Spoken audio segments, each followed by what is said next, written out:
Chapter 10 Alexander Graham Bell, Part 1. What makes someone famous? Who would you think of if you were asked to name someone famous today? Would you name a famous athlete, an actor or musician? Maybe you would think of a president or famous leader. One of the most famous inventors of all time lived over 100 years ago. His name was Alexander Graham Bell.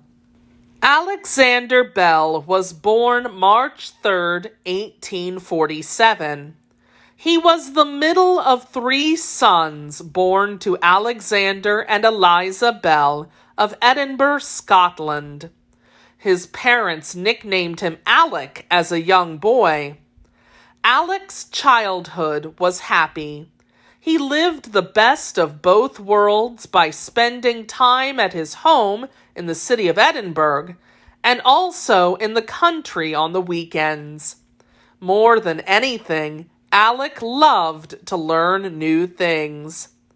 At Milton Cottage near Edinburgh, young Alec enjoyed exploring nature.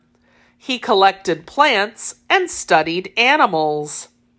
In school, Alec's best subjects were science and music, which he learned from his mother.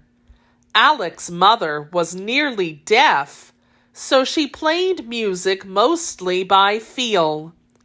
To hear the music, she would put a hearing trumpet to the strings of the instrument. The trumpet magnified the sound. Alec's father was an important speech professor. He studied the sounds of the English language, similar to the phonics you studied to learn to read. He very much wanted to help his wife Eliza and other deaf people. In 1864, he invented a sound alphabet called visible speech. He spent years coming up with symbols to stand for any sound the human voice could make. The symbols that he used looked the way a person's mouth looked when making certain sounds. Visible speech helped deaf people learn how to talk better so that they could communicate with others. The example of both his mother and father was an inspiration for Alec. He became interested in inventing things on his own. He especially wanted to invent things to help other people. Alec and his brother actually made a speaking machine. The machine used the voice box, larynx, of a dead sheep.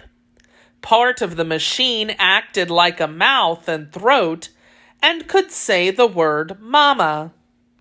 As an adult, Alec worked with deaf students. He later took a job as a professor at Boston University. Inventing things was a big part of Alec's life.